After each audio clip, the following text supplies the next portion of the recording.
Hey, it's Les from the TV Dudes. This week, I'm thrilled to be joined by Zach Aguilar. Zach joins us to talk about voicing Tanjiro Kamado on Demon Slayer, one of the most emotionally grounded and relentlessly intense anime series in recent years. Zach discusses finding the character's compassion without losing his edge, the physical and emotional demands of the role, his connection to the fellow voice actor playing the same character in the subtitled version, and how the series' themes of empathy and perseverance resonate with him as a performer.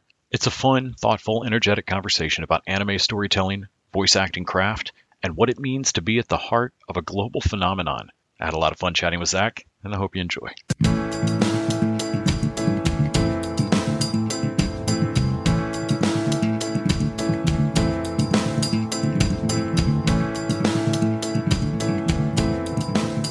Hey, Zach. Hey, There you are. Yeah. Hey, how's it going? It's going great. Thank you so much for making time. I really appreciate it. Yeah, thank you so much for having me. God, your credits are amazing. I mean, you've been in just a ton of huge stuff, so I was really excited to get to chat with Thank you you. about that journey. One of the things I'm always interested to talk to anybody in the entertainment industry. The end result job is almost never what you might have thought acting would be when you were, taking a theater class or something. And voice acting, I feel like even more so. Like people just sometimes don't understand some of the weirdnesses of actually going in and doing it. Like you look like you're in a pretty isolated booth right now. I think a lot of people just don't know. Yeah, I promise I'm not in a bathroom or a shower. I've gotten that a few times. Everyone's like, "Where are you?" I'm like, "No, it's a booth." There have been some great vocal tracks recorded in showers. I think more than people would realize. Weirdly, Paula Abdul "Straight Up" I think was recorded in that vocal is in a shower. Anyway, when you were starting out and getting into voice acting, what did you think it would be like, and how did you end up getting into that branch of the industry? Yeah, so I grew up just watching a lot of anime and video games. In terms of acting, I have been acting since I was a little kid. I used to do like on camera acting at 6 years old. I did a few commercials, small films, some print work. My mom would drive me up to Hollywood and call up my school and lie to them and say that I was really sick. And then she would call up my agent at the time and just said, "Hey, we have him for the entire week. What can he do? What can we get him booked on?"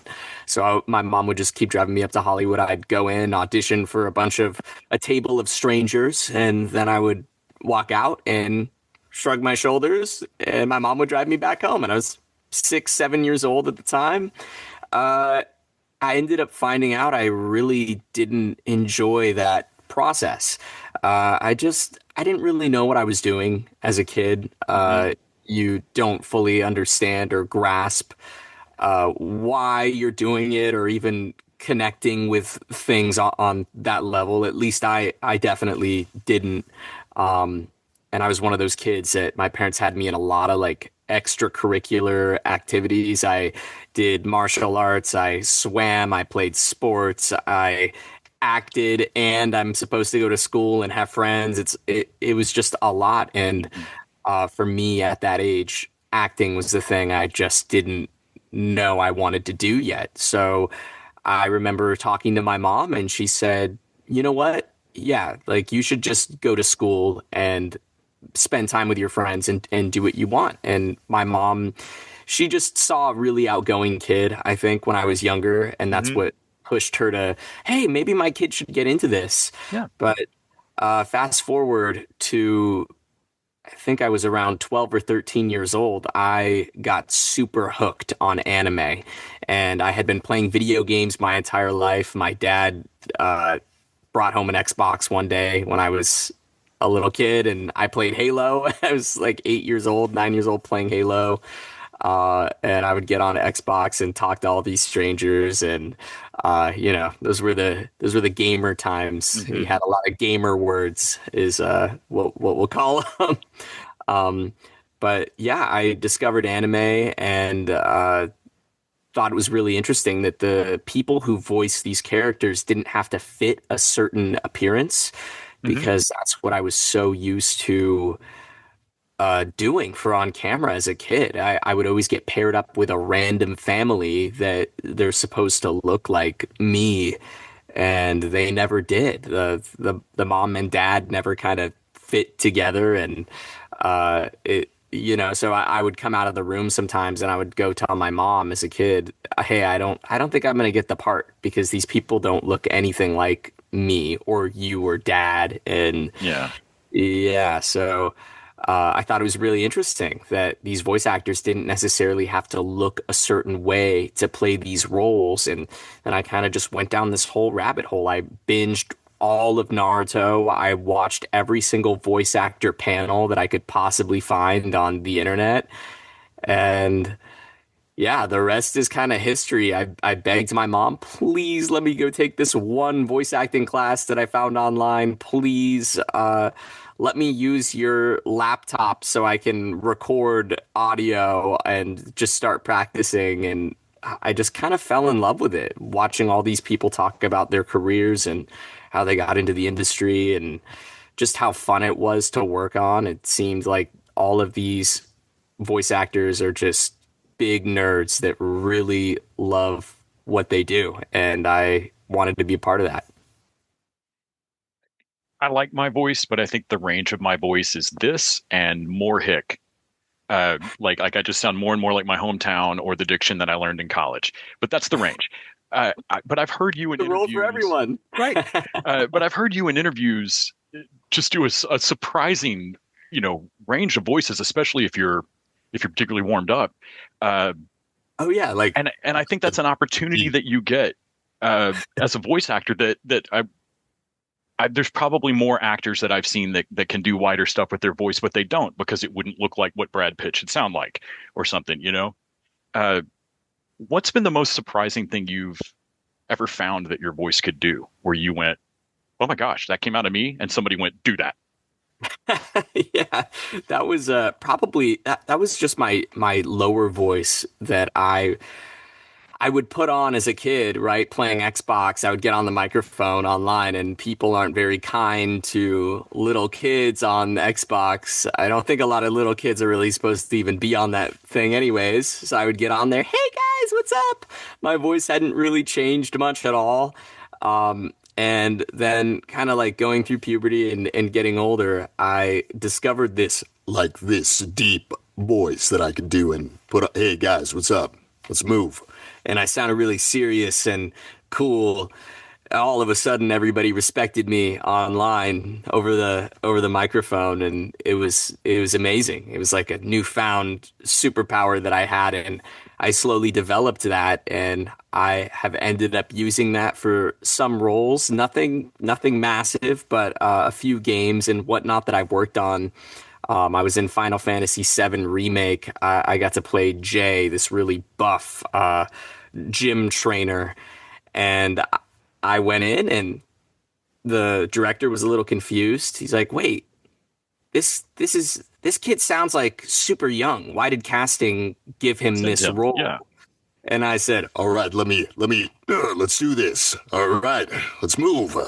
And they're like, "Okay, well, crisis averted. Right. Here's the first line." So I would say that that deeper range definitely it still surprises me, but it surprises everybody else too whenever I pull it out, especially after I had just voiced like a 14-year-old boy for the past 4 hours. Right. Right. Get your Vecna moment. Just Yeah, 100%. that's great. Uh, in terms of when I was growing up, the anime that I got was I've got 20 years on you. The anime that I got was like a recut of a Studio Ghibli movie, and like I rented Warriors of the Wind, not knowing what Nausicaa was, and like we just find stuff and go, well, this isn't Robotech, but this looks a lot like Robotech. What is this? And now anime's got a $70 million opening. Like I'm at a movie with like other mainstream people, and we're watching a Chainsaw Man trailer, and like what is happening? It's Uh, huge. Yeah. what has that felt like for you starting in this industry and being like, okay, well, I love anime and I'm in the right area. I love all this stuff.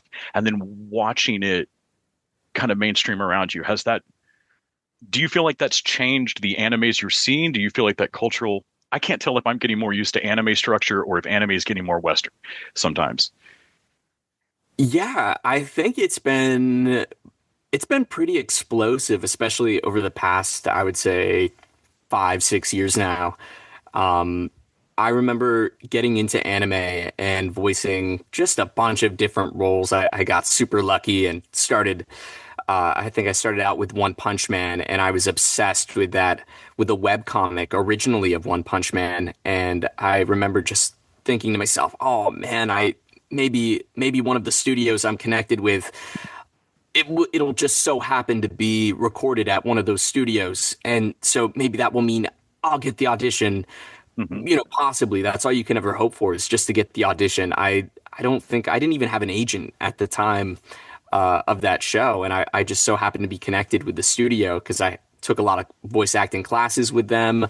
I had done some very small voice work on other projects of theirs, and one day I was just on my phone and I saw an email pop up, and they sent me the auditions for One Punch Man. I for uh all for Saitama, Moomin Rider, Geno, Speed of Sound Sonic, and I remember just freaking out.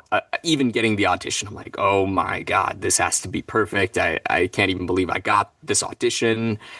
I went through all these rounds of callbacks and eventually ended up getting the part of Genos, which was absolutely a dream come true. I was so nervous. I did not think I was going to get it.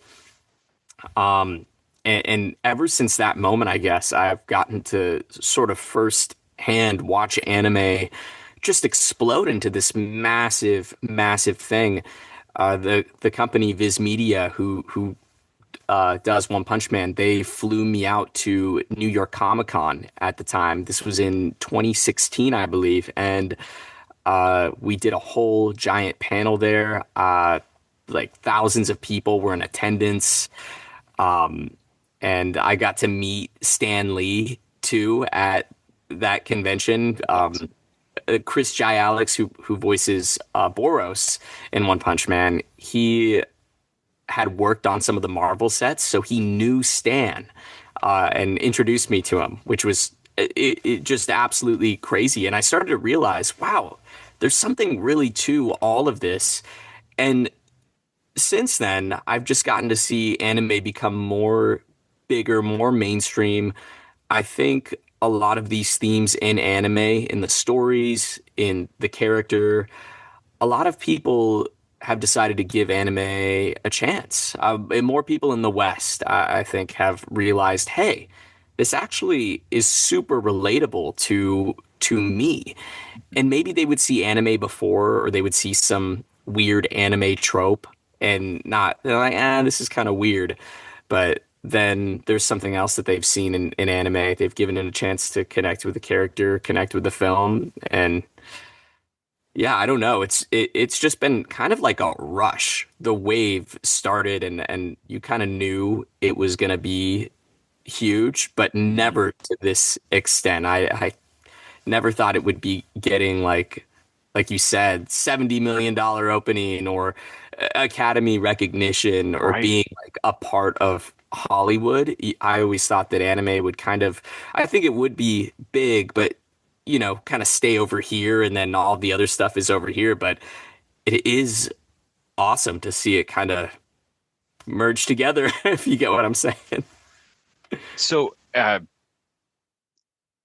an actor, what do you look back on your roles? What's been the I would say most difficult, or do you look back on a role that you remember as particularly soul searching, or not even from a vocal strain, just from an emotional standpoint, where you went, oh my gosh, I expected to come in here and have to do this voice, but I've also got to hit this emotion. Do you have a hardest role that you remember?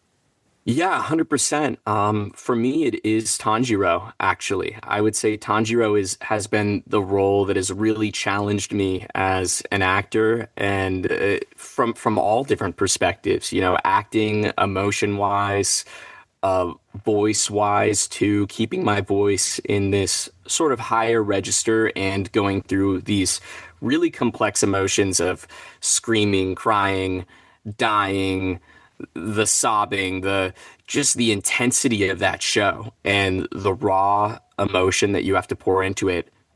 I would say it's not even just raw emotion. It's like raw emotion plus more because anime is over the top. They're always Mhm. about going against all odds, going above and beyond 120%. And even then, that's not the limit. There's always more to be done with all of these scenes.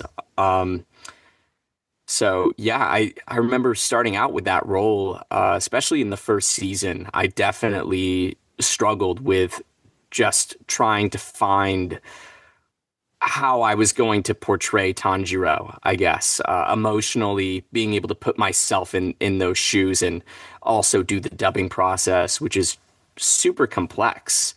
It's just a difficult thing to kind of match, I think, technicality wise. You just jump into the booth and they're like, okay, three, two, one, go. Everybody died. You're crying. You're like, and Yeah. that's usually how we record our lines. It's not like some I don't get this script 3 weeks in advance and get to think Mhm. about all my choices and how I feel and whatnot. I mean, what I'll usually do to prepare is I'll read the manga and just kind of look through the scenes to get a feel of for what to expect. Well, and I'd heard in an interview with you that I mean you're a fan yourself, so you are watching the Japanese of these shows as Oh often yeah. as you can as well. Has there been any particular choice that you feel like you've made to make it your own? What is the connection process like between your performance and uh, I'm sorry, I'm blanking on the actor's name in the Oh, Japanese version of it. Hanai-san. Nice. Yeah, yeah. You know, with every role, I would say I do my best to put a part of me into it. Just because if you try to copy something like word for word or try to do an exact replica, it starts to become less authentic, I think. So usually I'll try to put myself into it, and that was actually the advice Hanai-san gave me early on when I got to meet him, which was awesome. He gave me that advice saying, "Remember, they chose you to be Tanjiro, and that you just pour yourself into the role. You know, don't worry about what I'm doing, and you are Tanjiro. Like you're enough, man. Like you got this. Just do your best, and it's gonna be awesome." So I thought that was really kind of him to say, and I really appreciated those words of encouragement. But yeah, That's cool. it's just it's a whole thing, you know, a whole process, just trying to make it as real as possible.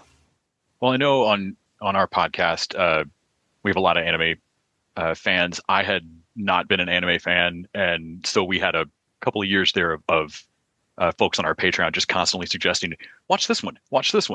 And every time I'd find an anime I liked, I'd say it, and somebody would go, oh, well, and they'd name five more I've never heard of. Like it just seems like this endless, like arcane, more and more niche, like rabbit hole that you could go down forever. As an old school fan, do you have an anime that you wish more people, not necessarily one you've done, but just one that you're like, man, why didn't everybody watch that? Yeah, for me, my favorite anime is Your Lie in April. I I might be biased because I'm a piano player. I grew up playing piano, so a lot of those scenes, the recital scenes where he's sweating to go on stage and the nerves and the way that they portrayed those nerves with music and the animation, I mean, it was beautiful. It was incredible.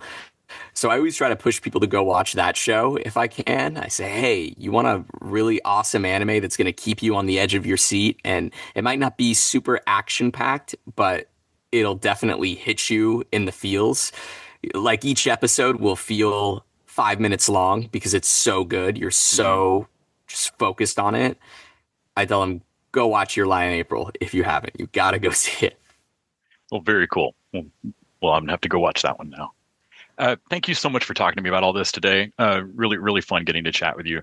Uh, yeah, I hope everything goes great for you. I'm sure after, God, you've been part of a huge movie opening now. That's got to be exciting career-wise, I would think. It's so crazy. Yeah. No, thank you. I mean, I'm just stoked to be a part of it. It's been a dream come true. I knew Demon Slayer was going to be popular and I knew it was going to have a following, but never ever to this level at all. So it's kind of surreal. It's surreal getting to go around and even to meet fans and people who just the show means so much to, because it means so much to me as well. This is like the big thing that really kind of kick-started my career.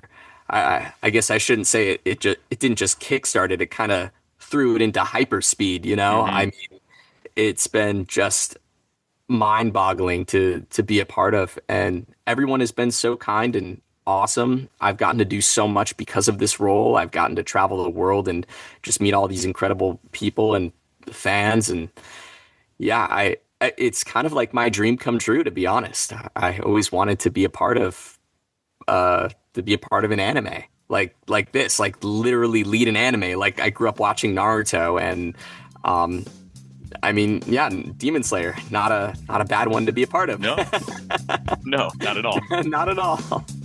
And you have a great rest of your day. Thank you again. Awesome. Thank you so much. You too.